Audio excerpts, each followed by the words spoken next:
Hello dear student, आप सभी के चैनल में आपका स्वागत है।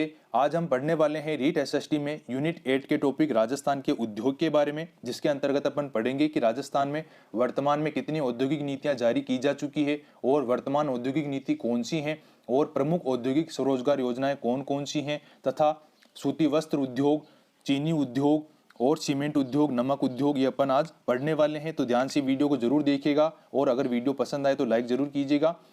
बात करते हैं राजस्थान के उद्योग के बारे में। आप सभी जानते हैं कि राजस्थान में औद्योगिक स्थिति कैसी है। राजस्थान की जो प्रतिकूल और भौगोलिक दशाएं हैं वो औद्योगिक पिछड़ेपन के लिए उत्तरदायी हैं। अरावली पर्वतमाला का होना, कम वर्षा होना, ये सभी क्या है, भौगोलिक दशाएं उचित नहीं है राजस्थान में उद्योग करने के लिए। इसलिए क्या है, राजस्थान औद्योगिक पिछड़ेपन के लिए उत्तरदायी है भौगोलिक दशाएं। इसी दशाओं को ठीक करने के लिए राजस्थान में सबसे पहले औद्योगिक विकास को गति प्रदान करने के लिए 1978 में पहली बार औद्योगिक नीति की घोषणा की गई थी। राजस्थान में सबसे पहले 1978 में पहली औद्योगिक नीति की घोषणा हुई थी। वर्तमान में राजस्थान में कितनी औद्योगिक नीतियां घोषित की जा चुकी हैं, याद रखिएगा, राजस्थान में अब तक 7 बार औद्योगिक नीतियां घोषित की जा चुकी हैं। जो वर्तमान औद्योगिक नीति है वो 7वीं औद्योगिक नीति है, जो कब जारी हुई थी, 19 दिसंबर 2019 को 7वीं औद्योगिक नीति घोषित हुई थी अशोक गहलोत जी के द्वारा। याद रखिएगा, वर्तमान में राजस्थान में 7वीं औद्योगिक नीति चल रही है, जिसको किसने घोषित किया था, अशोक गहलोत जी ने 19 दिसंबर 2019 को घोषित किया था। अब आप देखिए, पहली औद्योगिक नीति राजस्थान में कब घोषित हुई थी, 24 जून 1978 को राजस्थान में पहली औद्योगिक नीति घोषित हुई थी। दूसरी हुई थी दिसंबर 1990-91 में। तीसरी हुई थी 15 जून 1994 को। चौथी हुई थी 4 जून 1998 को। जो स्टार्टिंग की जो 4 औद्योगिक नीतियां थी वो किसके काल में जारी हुई थी, भैरों सिंह शेखावत जी के काल में राजस्थान की जो सर्वप्रथम 4 औद्योगिक नीतियां थी वो घोषित हुई थी। याद रखिएगा, राजस्थान की सर्वप्रथम 4 औद्योगिक नीतियां कौन से मुख्यमंत्री के काल में जारी हुई थी, तो भैरों सिंह शेखावत जी के काल में जारी हुई थी। फिर 5वीं जारी हुई है 29 जून 2010 को अशोक गहलोत जी के काल में। फिर 6ठी जारी हुई थी 5 नवंबर 2015 को वसुंधरा राजे जी के काल में। और अभी 7वीं औद्योगिक नीति चल रही है, जो कब जारी हुई, 19 दिसंबर 2019 को। अब बात करते हैं अपन राजस्थान में सर्वाधिक पंजीकृत औद्योगिक इकाइयां कौन से जिले में हैं, तो याद रखिएगा, राजस्थान में सर्वाधिक पंजीकृत औद्योगिक इकाइयां जो है वो जयपुर जिले में है, जबकि सबसे कम पंजीकृत औद्योगिक इकाइयां कहां पर हैं, जैसलमेर में। फिर आता है राजस्थान में मध्यम और बड़े आकार की सर्वाधिक औद्योगिक इकाइयां कहां पर हैं, भिवाड़ी अलवर में। याद रखिएगा, मध्यम और वृहद आकार की सर्वाधिक औद्योगिक इकाइयां राजस्थान में भिवाड़ी अलवर में है। इसलिए भिवाड़ी को क्या कहते हैं, राजस्थान का नया मैनचेस्टर कहा जाता है। याद रखना, राजस्थान का मैनचेस्टर तो भिलवाड़ा कहलाता है, लेकिन राजस्थान का नवीन मैनचेस्टर किसे कहा जाता है, भिवाड़ी अलवर को कहा जाता है। अब अपन बात करते हैं राजस्थान में औद्योगिक विकास की संस्थाएं कौन कौन सी हैं। सबसे पहले आती है राजस्थान वित्त निगम, आरएफसी। इसकी स्थापना कब हुई थी, 17 जनवरी 1955 को। याद रखिएगा, और इसका मुख्यालय कहां पर है, जयपुर में। आरएफसी राजस्थान वित्त निगम की स्थापना हुई थी 17 जनवरी 1955 को, जिसका मुख्यालय कहां पर है, जयपुर में। फिर आता है राजस्थान लघु उद्योग विकास निगम, जिसे कहते हैं राजसीको। इसकी स्थापना कब हुई थी, 3 जून 1961 को हुई थी, और इसका मुख्यालय भी कहां पर है, जयपुर में। फिर आता है राजस्थान औद्योगिक निवेश निगम, इसको कहते हैं रिको। इसकी स्थापना हुई थी 28 मार्च 1969 को। याद रखना, सबसे पहले इसकी स्थापना हुई थी 28 मार्च 1969 को, और इसका मुख्यालय कहां पर है, इसका मुख्यालय भी है जयपुर में। फिर आता है रूडा, इसका फुल फॉर्म पूछी गई है, याद रखिएगा। रूडा की फुल फॉर्म क्या है, राजस्थान अनफॉर्म डेवलपमेंट एजेंसी, अर्थात राजस्थान गैर कृषि विकास प्राधिकरण, और इसका मुख्यालय कहाँ है, रूडा का, इसका भी मुख्यालय है जयपुर में। अब अपन बात करते हैं राजस्थान में औद्योगिक स्वरोजगार योजनाएं कौन कौन सी चल रही हैं। सबसे पहले योजना आती है वो है सेमफेक्स योजना। याद रखना, ये योजनाओं को इंपॉर्टेंट है। सेमफेक्स योजना किसके द्वारा चलाई जा रही है, आरएफसी द्वारा चलाई जा रही है। सेमफेक्स योजना किसके लिए, भूतपूर्व सैनिक जो हैं उनके लिए आरएफसी द्वारा सेमफेक्स योजना चलाई जा रही है। फिर आती है शिल्प बाड़ी योजना, ये हस्तशिल्पियों के विकास के लिए शिल्प बाड़ी योजना चलाई जा रही है। फिर आती है टेक्नोक्रेट योजना, ये तकनीकी शिक्षा प्राप्त बेरोजगार युवाओं के लिए टेक्नोक्रेट योजना चलाई जा रही है। फिर आता है उद्यम श्री योजना, किसके लिए है, महिला स्वरोजगार के लिए उद्यम श्री योजना चलाई जा रही है। अब अपन बात करते हैं राजस्थान के प्रमुख उद्योगों के बारे में। सबसे पहला और प्रमुख उद्योग जो आता है वो है सूती वस्त्र उद्योग। सूती वस्त्र उद्योग जो है ये राजस्थान का सबसे प्राचीन, सबसे बड़ा और प्रथम संगठित उद्योग है। जब राजस्थान का वर्तमान स्वरूप लागू हुआ था 1 नवंबर 1956 को, उस समय उससे पहले राजस्थान में निजी क्षेत्र के 7 सूती वस्त्र के कारखाने स्थित थे। याद रखना, राजस्थान का वर्तमान स्वरूप जब 1 नवंबर 1956 को लागू हुआ था, इससे पहले राजस्थान में निजी क्षेत्र के 7 सूती वस्त्र के कारखाने थे। सबसे पहला था कृष्णा मिल ब्यावर, अजमेर में स्थित है कृष्णा मिल ब्यावर अजमेर, जिसकी स्थापना कब हुई थी? 1889 में हुई थी, और ये प्रथम सूती वस्त्र मिल थी। याद रखिएगा, राजस्थान में प्रथम सूती वस्त्र मिल कौन सी थी? कृष्णा मिल ब्यावर। ये क्वेश्चन आ चुका है, याद रखना। और कृष्णा मिल ब्यावर की जो स्थापना की थी, किसने की थी? दामोदर दास राठी के द्वारा कृष्णा मिल ब्यावर की स्थापना की गई थी। और ये कार्यशील कार्गो की दृष्टि से राजस्थान की सबसे बड़ी मिल है।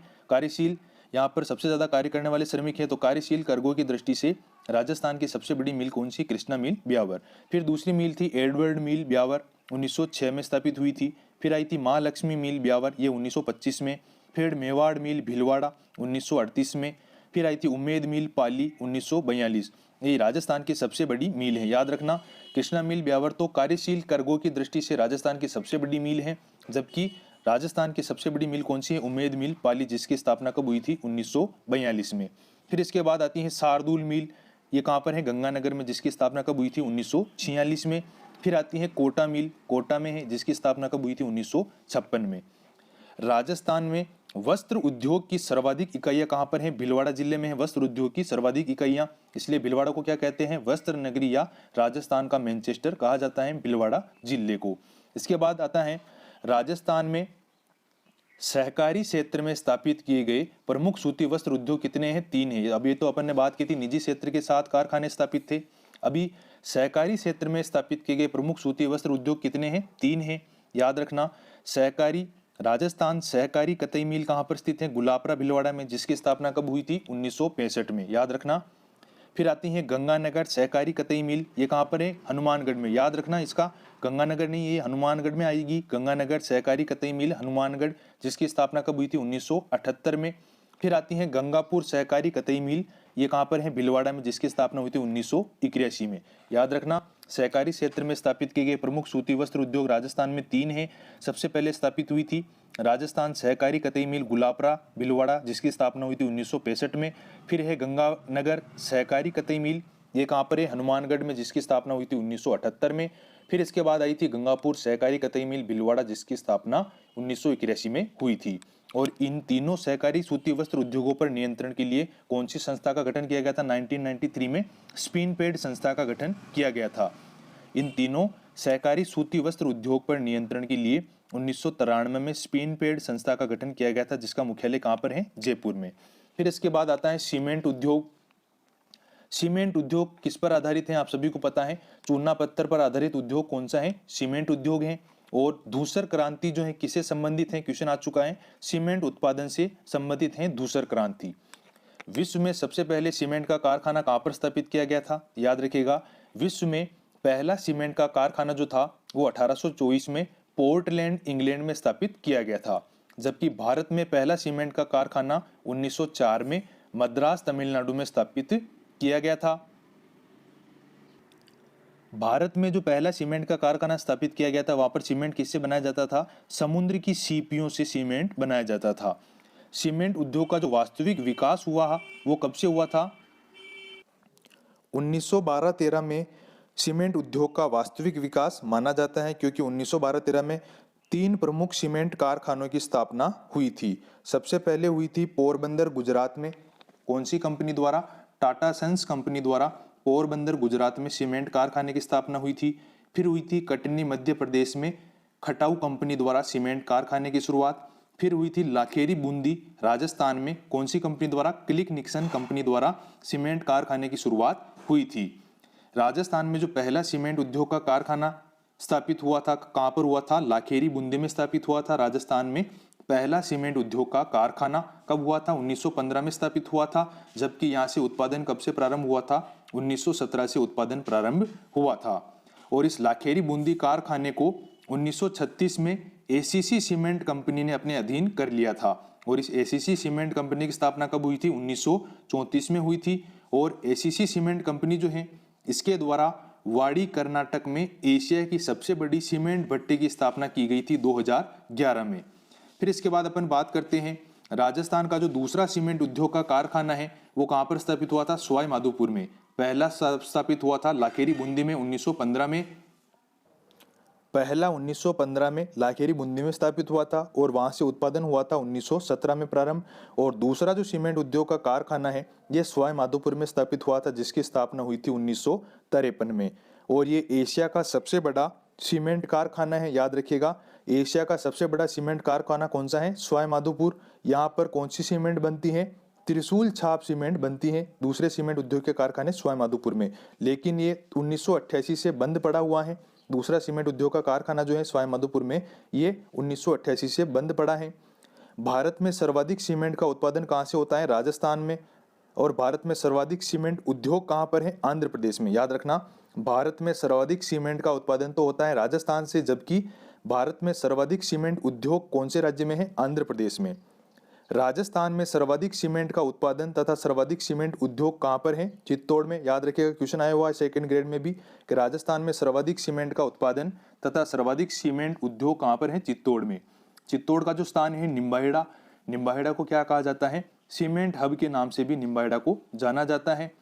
राजस्थान में उत्पादन क्षमता की दृष्टि से सर्वाधिक योगदान कौन से सीमेंट का है? तो जेके सीमेंट चित्तौड़ का उत्पादन क्षमता की दृष्टि से सर्वाधिक योगदान है राजस्थान में, जबकि सबसे कम योगदान किसका है? श्री राम सीमेंट कोटा का। उत्पादन की दृष्टि से राजस्थान का सीमेंट का सबसे बड़ा कारखाना कौन सा है राजस्थान में? ग्रासिम सीमेंट कोटपुतली जयपुर। याद रखिएगा, राजस्थान में उत्पादन की दृष्टि से सीमेंट का सबसे बड़ा कारखाना कहाँ पर है? ग्रासिम सीमेंट है कोटपुतली जयपुर में। और उत्पादन की दृष्टि से सीमेंट का सबसे छोटा कारखाना कौन सा है? श्री राम सीमेंट कोटा। अब अपन बात करते हैं सीमेंट उद्योग के प्रमुख कारखाने और उनके कौन कौन सी सीमेंट बनती हैं। सबसे पहला आता है चित्तौड़। चित्तौड़ में कौन कौन सी सीमेंट बनती है? जेके सीमेंट का कारखाना है, Birla cement, Aditya cement, Lafarge cement और वंडर सीमेंट। ये कहाँ पर है? चित्तौड़ में है। अजमेर में कौन कौन सी सीमेंट है? श्री सीमेंट, ये कहाँ पर है? ब्यावर अजमेर में। और राजश्री सीमेंट। याद रखना, श्री सीमेंट और राजश्री सीमेंट कहाँ पर है? ब्यावर अजमेर में। पिंडवाड़ा सिरोही में कौन सी सीमेंट कारखाने हैं? जेके लक्ष्मी सीमेंट। याद रखना, जेके सीमेंट तो चित्तौड़ में है, जबकि जेके लक्ष्मी सीमेंट कहाँ पर है? पिंडवाड़ा सिरोही में। और दूसरी है बीनानी सीमेंट। फिर इसके बाद आता है कोटा में। कोटा में श्री राम सीमेंट के कारखाना है और मंगलम सीमेंट का कारखाना है। फिर आता है पाली।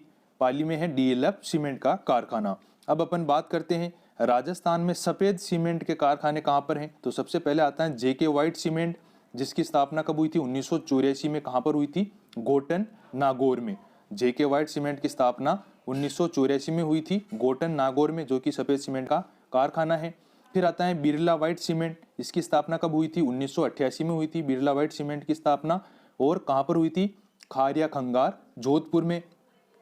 गोटन नागौर का जो सफेद सीमेंट का कारखाना है, यहाँ से सफेद सीमेंट का सर्वाधिक उत्पादन होता है। याद रखिएगा, गोटन नागौर का जो सफेद सीमेंट का कारखाना है, यहाँ से सफेद सीमेंट का सर्वाधिक उत्पादन होता है, जबकि खारिया खंगार जोधपुर जो है ये सबसे बड़ा सफेद सीमेंट का कारखाना है। याद रखिएगा, बिरला व्हाइट सीमेंट जो है खारिया खंगार में, ये सफेद सीमेंट का सबसे बड़ा कारखाना है, जबकि सफेद सीमेंट का सर्वाधिक उत्पादन कहाँ से होता है? गोटन नागौर के कारखाने से, जेके व्हाइट सीमेंट से। फिर आता है अंबुजा सीमेंट। ये कहाँ पर है? मंडावा नागौर में। फिर अपन बात करते हैं तीसरे उद्योग, चीनी उद्योग के बारे में। चीनी उद्योग के बारे में आप सभी जानते हो, किस पर आधारित है चीनी उद्योग? गन्ने पर आधारित है। और ये राजस्थान का एकमात्र उद्योग है जो कि निजी क्षेत्र, सहकारी क्षेत्र और सरकारी क्षेत्र, तीनों क्षेत्रों में कार्यरत है। राजस्थान में पहला चीनी उद्योग का कारखाना मेवाड़ शुगर मिल भोपाल सागर चित्तौड़ में निजी क्षेत्र में 1932 में स्थापित किया गया था। याद रखना, राजस्थान में जो पहला चीनी उद्योग का कारखाना था वो कौन से क्षेत्र में स्थापित हुआ था? निजी क्षेत्र में। किस नाम से? मेवाड़ शुगर मिल नाम से भोपाल सागर चित्तौड़ में निजी क्षेत्र में 1932 में स्थापित हुआ था। फिर आया था दूसरा कारखाना गंगानगर शुगर मिल। 5 साल बाद 1937 में इसकी स्थापना हुई थी गंगानगर शुगर मिल की। और स्थापना के समय यह मिल निजी क्षेत्र में थी, लेकिन 1956 से इसे सार्वजनिक क्षेत्र में ले लिया गया था। और गंगानगर डिस्टिलरी जो है, इसमें मोलेसिस से शोधित प्रासव का उत्पादन होता है। और गंगानगर में 1968 से शराब और चुकंदर से चीनी बनाई जाती है। और गंगानगर शुगर मिल जो है, इसके अधीन 4 लघु उद्योग हैं। कहाँ कहाँ पर? अटरू 12 में, प्रतापगढ़ में, अजमेर में और जोधपुर में। याद रखिएगा, गंगानगर शुगर मिल के अधीन 4 लघु उद्योग आते हैं, अटरू 12, प्रतापगढ़, अजमेर और जोधपुर। फिर आता है राजस्थान का जो तीसरा चीनी उद्योग है और पहला सरकारी सहकारी चीनी उद्योग की स्थापना कहाँ पर हुई थी? केशवराय पाटन बूंदी में हुई थी 1965 में। अब अपन बात करते हैं कि राजस्थान में सर्वाधिक चीनी का उत्पादन कहाँ से होता है? तो गंगानगर से होता है। और चीनी का जो अंतर्राष्ट्रीय व्यापार प्रारंभ हुआ था वो कब से हुआ था? 1956 से प्रारंभ हुआ था। फिर इसके बाद आ जाता है नमक उद्योग। इसमें अपन नमक उद्योग के प्रमुख कारखाने पढ़ेंगे। फिर इसके बाद आएगा कांच उद्योग, फिर आएगा उर्वरक उद्योग, ऊन उद्योग, केंद्रीय उद्योग उपक्रम कितने हैं राजस्थान में, अन्य औद्योगिक कारखाने कौन कौन से हैं। फिर इसके बाद आएगा निर्यात संवर्धन पार्क कितने हैं, औद्योगिक क्षेत्र कौन कौन से हैं, स्पाइस पार्क कौन कौन से हैं, प्रमुख औद्योगिक पार्क कौन कौन से हैं, ये अपन अगले वीडियो में पढ़ेंगे। अगर आपको वीडियो पसंद आया तो इसे लाइक जरूर कीजिएगा। अगर चैनल पर नए हैं तो सब्सक्राइब जरूर कीजिएगा। मिलते हैं अगले वीडियो में नए टॉपिक के साथ। जय हिंद, जय भारत।